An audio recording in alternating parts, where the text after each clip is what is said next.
벌써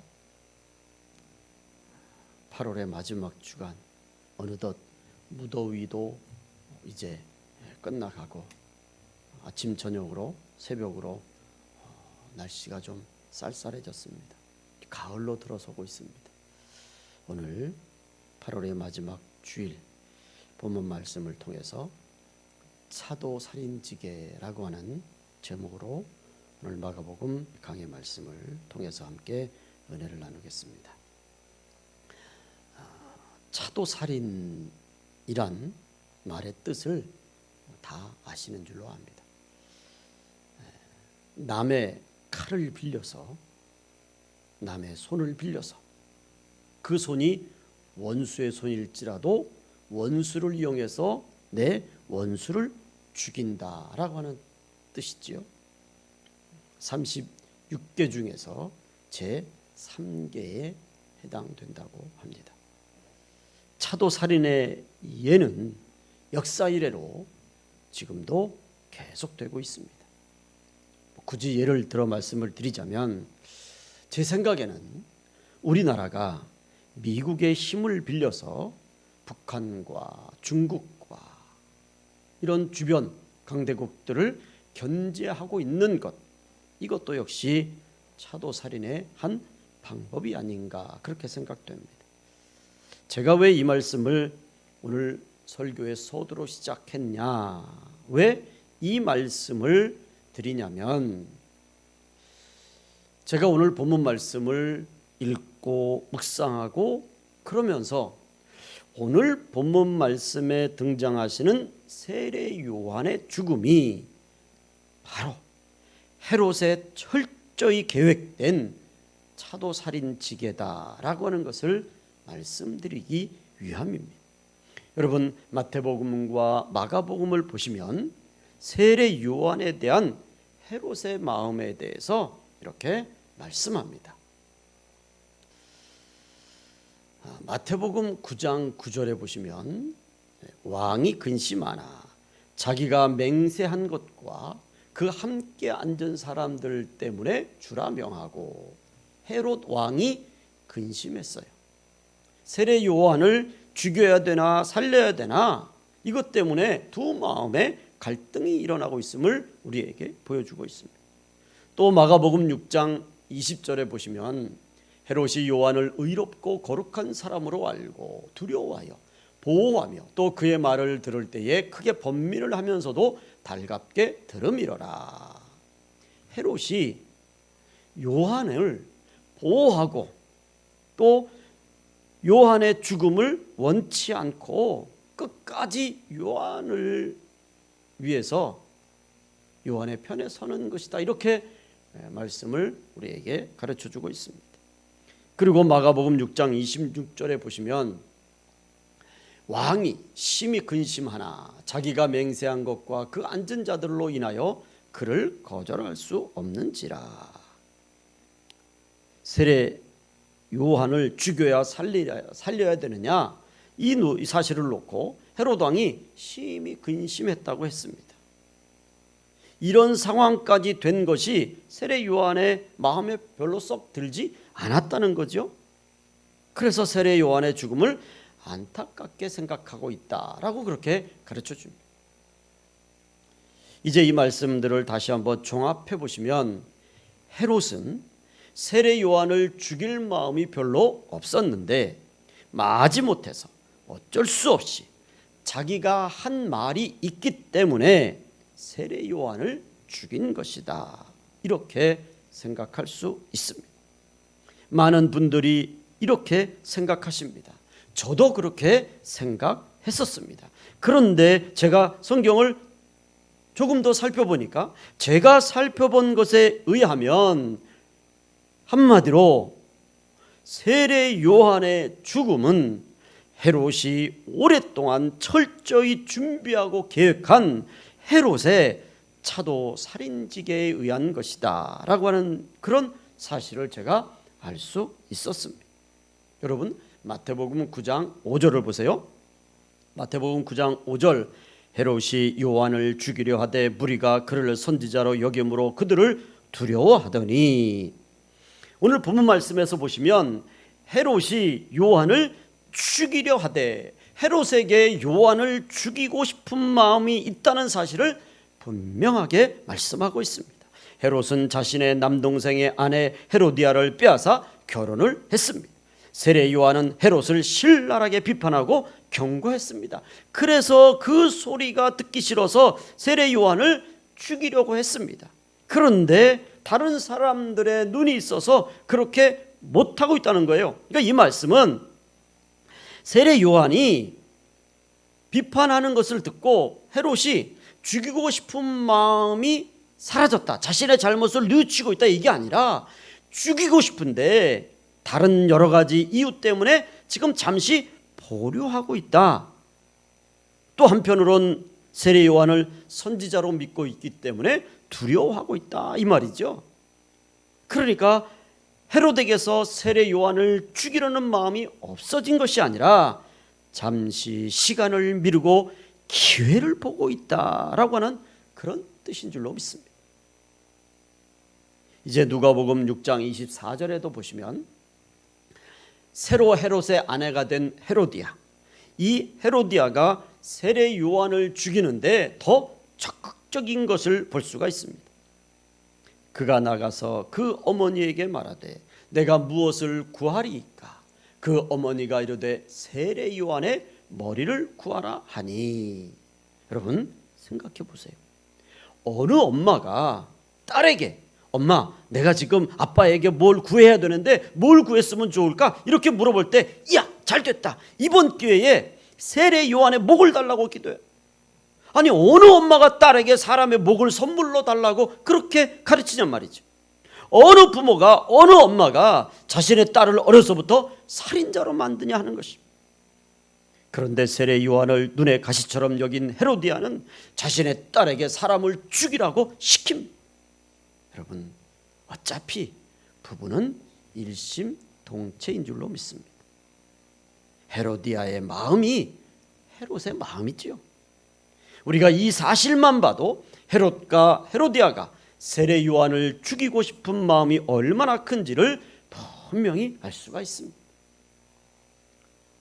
두 번째로 오늘 본문 22절 23절 말씀을 보시면 헤롯의 마음을 더 확실히 알 수 있습니다. 헤로디아의 딸이 친히 들어와 춤을 추어 헤롯과 그와 함께 앉은 자들을 기쁘게 한지라. 왕이 그 소녀에게 이르되 무엇이든지 내가 원하는 것을 내게 구하라, 내가 주리라 하고, 또 맹세하기를 무엇이든지 내가 내게 구하면 내 나라의 절반까지라도 주리라 하거늘. 저는 이 본문 말씀을 보면 아무리 봐도 좀 이상합니다. 여러분 아빠 생일 잔치에 아빠를 기쁘시게 해드리기 위해서 사람들이 많이 모인 자리에서 딸이 춤을 추는 것, 얼마나 사랑스럽고 얼마나 귀엽고 얼마나 이쁩니까? 여러분 이런 일들은 얼마든지 있을 수 있습니다. 그런데 이 헤롯의 딸이 춤을 췄는데 얼마나 춤을 잘 췄는지, 요즘 말로 하면 무슨 아이돌 훈련을 받는지 아니면 아이돌 출신처럼 그렇게 춤을 춘 것 같아요. 그래서 헤롯이 너무 기뻐서 그래 내가 나라의 절반까지라도 주겠다, 이렇게 큰 소리 칩니다. 헤롯이 이렇게 나라의 절반까지도 준다라고 하는 이 말의 뜻은 딸이 너무나 이뻐서, 너무나 사랑스러워서, 마음이 너무 기뻐서, 자기를 위해서 춤을 춰준 것이 너무 고마워서, 그래서 그만큼 큰 선물을 준다는 뜻이지, 이걸 문자적으로 정말 나라의 절반을 다 준다? 여러분 그런 뜻이 아니라는 것은 이건 그 자리에 모인 사람들이나 삼척동자도 다 아는 사실입니다. 헤롯이 나라의 절반이라도 다 주겠다 그러자 사람들이 헤롯의 딸이 무엇을 구할까 궁금하지 않습니까? 그래서 딸을 바라보고 있는데 이 딸이 갑자기 쪼르르 엄마한테 달려가서는 엄마, 아빠가 내게 이러이러한 선물을 준다고 그러는데 내가 뭘 구할까요? 그랬더니 헤로디아가 뭐라고요?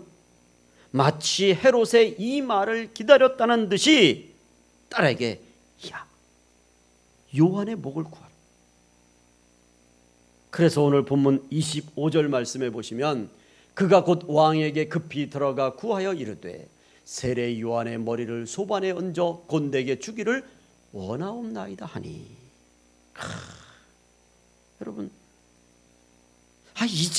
이제 딸이, 그 어린 딸이 아빠에게 와가지고는 아빠, 사람의 목을 주세요.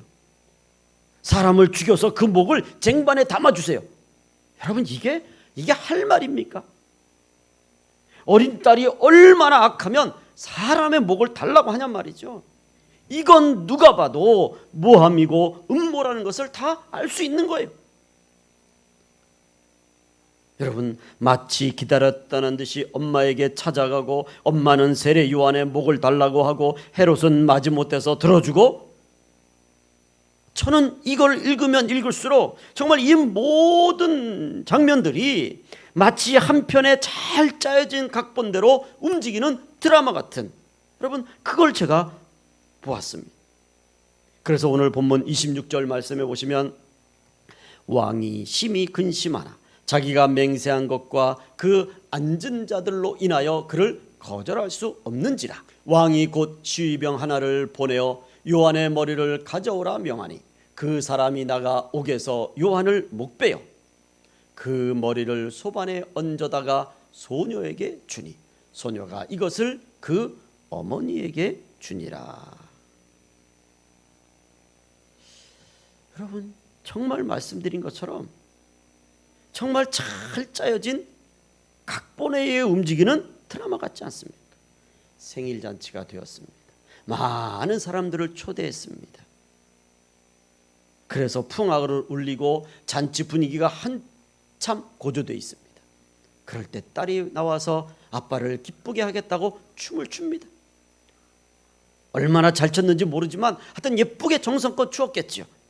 그걸 보고 헤롯이 너무 기뻐서 나라의 절반도 주겠다, 그 소리를 듣자마자 이 딸이 쪼르르 엄마한테 달려가더니 엄마. 그러자 헤로디아는 세례 요한의 목을 달라고 구해라. 그 소리를 듣자마자 딸은 또 쪼르르 아빠한테 와가지고는 아빠, 세례 요한의 목을 쟁반에 담아 갖다 주세요. 참, 그 아빠의, 그 엄마의, 그 딸입니다.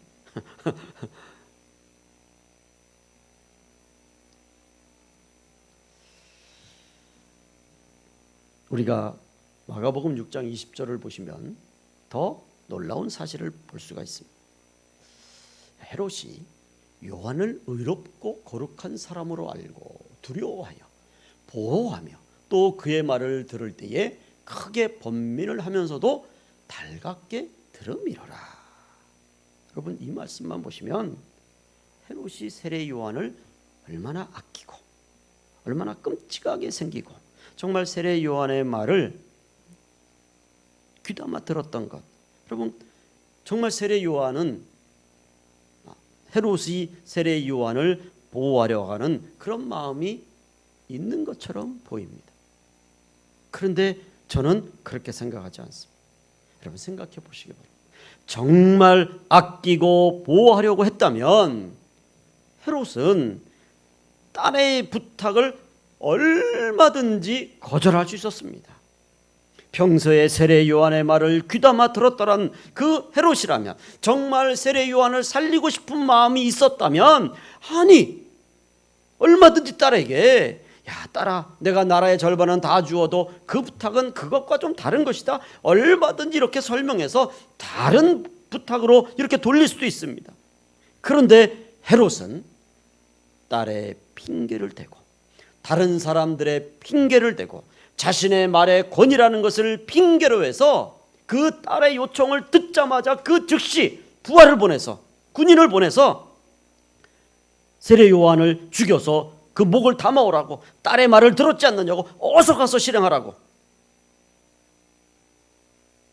여러분, 이는 아무리 살피고 또 살펴봐도 헤롯과 헤로디아가 철저히 준비하고 계획한 세례 요한을 죽이는 차도 살인지계다, 이렇게 우리가 말씀드릴 수 있습니다.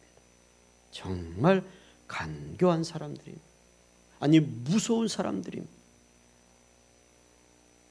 여러분, 이제 세 번째로 헤롯이 세례 요한을 죽이려고 한 더 확실한 사실은 누가복음 9장 7절과 오늘 본문 마가복음 6장 9절을 보시면 더 확실히 알 수 있습니다. 더 분명하게 알 수 있습니다.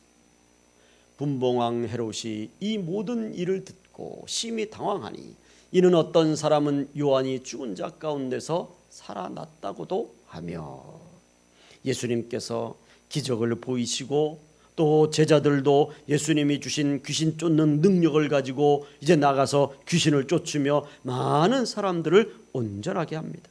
그래서 많은 사람들이 따르고 또 예수님 주위에 많은 사람들이 모였습니다. 예수님이 많은 기적을 보이면서 그 소리를 들은 많은 사람들이 헤롯에게 와서 이 예수님, 그 제자들, 이 모든 것이 세례 요한이 다시 살아났다는, 또 어떤 선지자고 엘리야고 이런 여러 가지 이야기를 합니다. 그런데 이 헤롯의 귀에 들어온 것은 세례 요한이 살아났다는 얘기예요. 그랬더니 이 헤롯이 세례 요한이 살아났다는 말을 듣고 심히 당황하니 그랬습니다. 아니, 그렇게 세례 요한의 죽음을 끔찍이 했던 헤롯이라면 세례 요한이 살아났다고 하면 아니 한편으로는 또 반갑게 생각해야 되지 않습니까? 그런데 세례 요한이 다시 살아난 것이다 라고 하는 소리에 심히 당황했습니다. 왜 당황하겠습니까? 자기가 죽이고 싶어서 죽인 것이 아닌데 그렇게까지 당황할 필요가 어디 있냐 말이죠. 그리고 결정적으로 헤롯은 누가복음 9장 9절에 이렇게 고백합니다.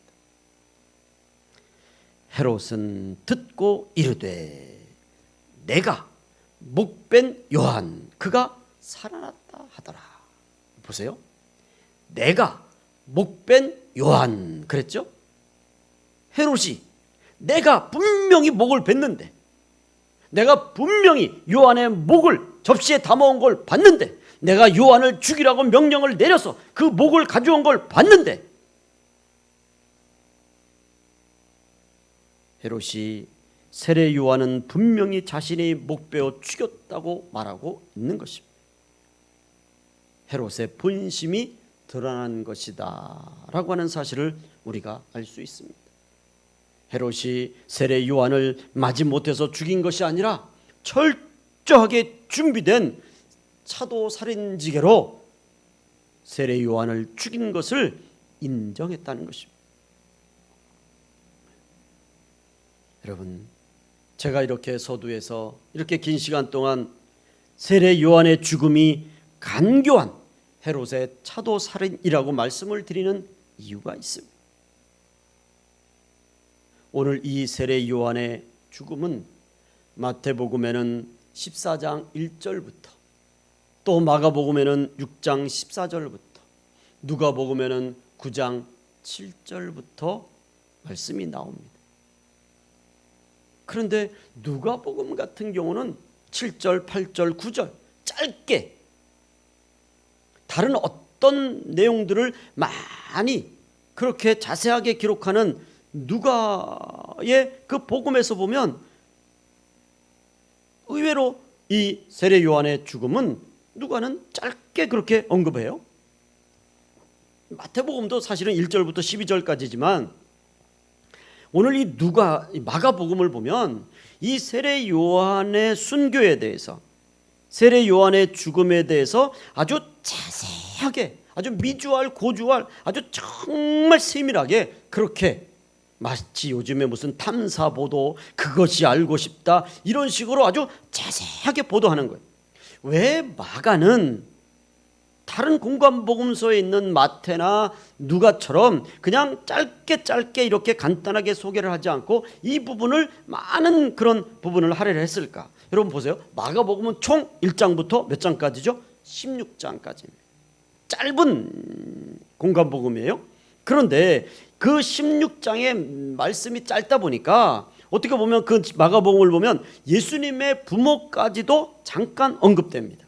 예수님을 찾아봤던 여러 인물들도 마치 드라마의 행인 하나, 행인 둘 이런 엑스트라 정도 그렇게 취급하는, 그렇게 기록되는 경우가 있습니다.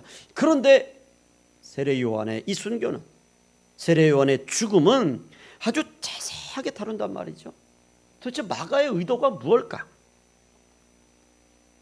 더군다나 마가는 이 내용을 예수님께서 제자들을 이제 전도하러 세상으로 파송을 합니다.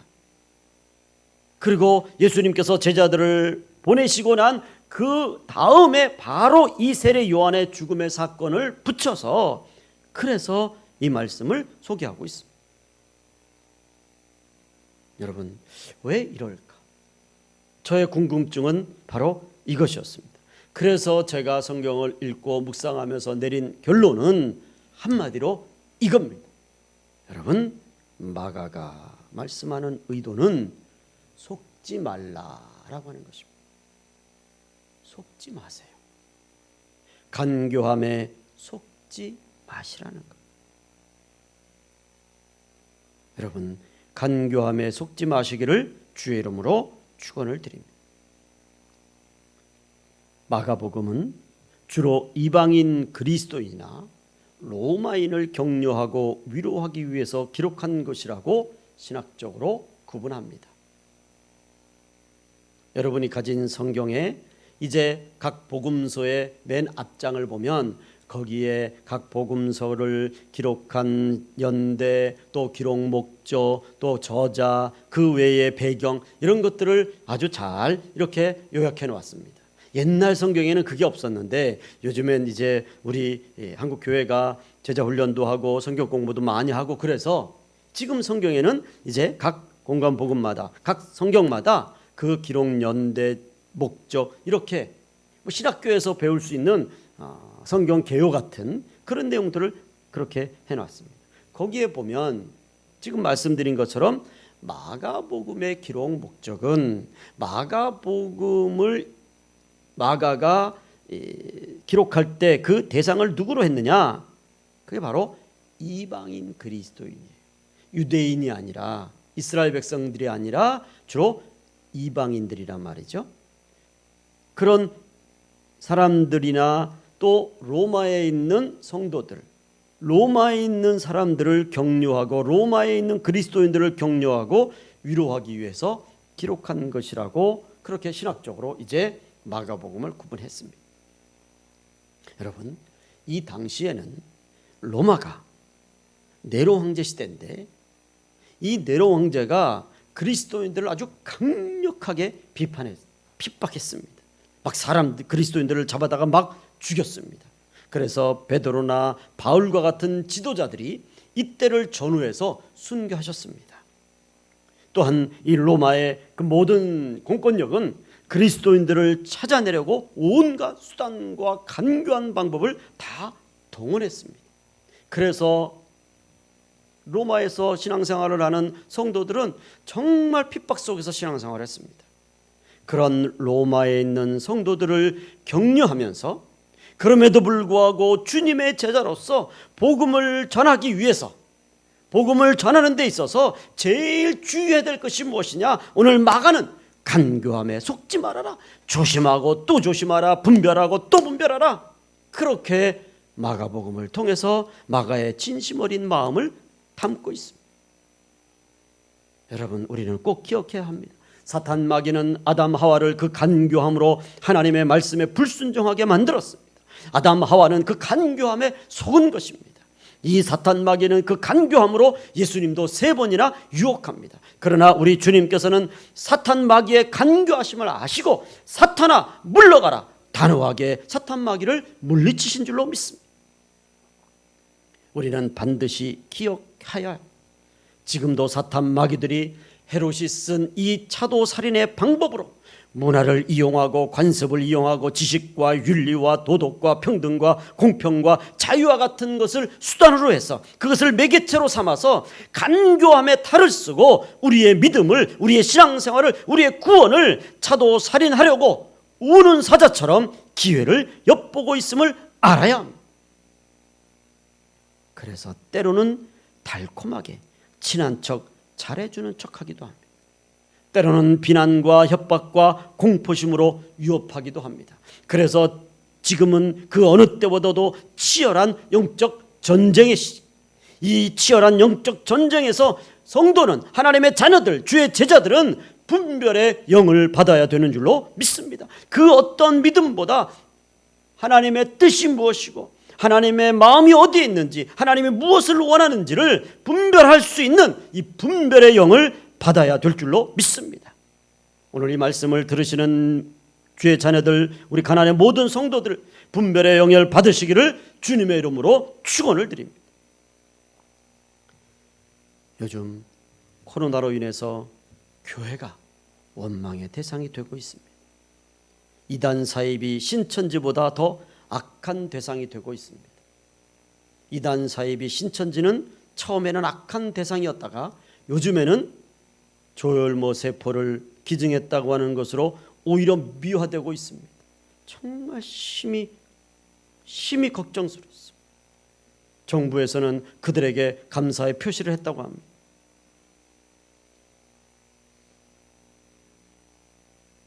여러분, 이럴 때일수록 오늘 우리가 분별해야 합니다.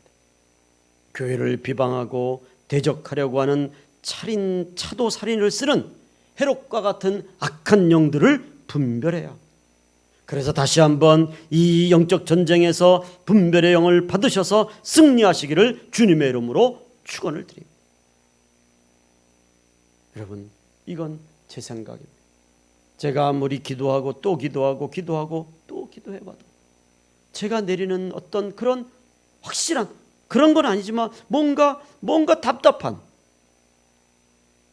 그것이 무엇일까? 기도하고 또 기도해서 제 나름대로 내린 작은 결론은 지금 뭔가 그 어떤 세력들이 교회와 국가를 자꾸 충돌시키게 만드는 것이 아닌가. 교회가 자꾸 국민에게 불안의 대상으로, 공포의 대상으로, 원망의 대상으로 그렇게 몰고 가는 것이 아닌가. 여러분, 이때 우리 교회가 이에 대적하면 안 됩니다. 교회가 진정하고 이때 한 발 뒤로 물러서야 합니다.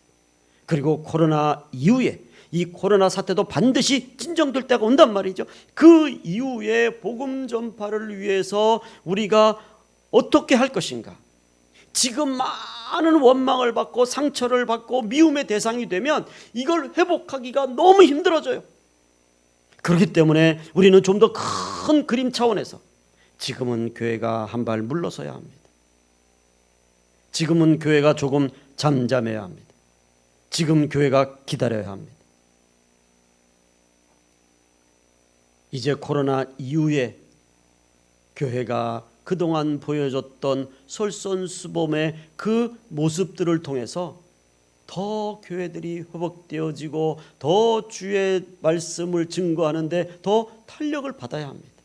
여러분, 지금 이렇게 대결 구도로 가면 더 이상 복음을 전하기가 어렵습니다. 그래서 오늘 우리는 이 헤롯이 세례 요한을 죽인 이 모습을 보면서 정말 우리 주위에 어떤 이런 보이지 않는 이런 어둠의 세력들, 그들이 쓰고 있는 이 차도 살인의 방법들을 우리가 분별하면서 그 어느 때보다도 기도하고 또 기도하고 또 기도해야 되는 줄로 믿습니다. 여러분, 바로 이때에 우리는 시력으로 보는 것을 넘어서, 우리 눈으로 보는 것을 넘어서 믿음의 눈으로, 영안으로 우리의 삶을 우리가 보면서 분별해야 되는 줄로 믿습니다. 말로써 이렇고 저렇고 그런 이론을 내세우기보다는 하나님의 말씀을 실천하면서 내 이웃을 내 목숨과 같이 사랑하러 가는 이 말씀을 실천하면서 우리가 그리스도의 삶을 우리의 삶에서 실천으로 보여야 하는 때인 줄로 믿습니다. 이제 결론을 맺겠습니다. 마가는 예수님이 제자들을 파송하시는 말씀 이후에 세례 요한의 순교와 헤롯의 간교함을 자세하게 소개하면서 세상 가운데서 주님의 제자들이 가장 조심하고 또 조심해야 될 사람들이 헤롯과 같은 간교한 사람들이다라고 말씀하시는 줄로 믿습니다.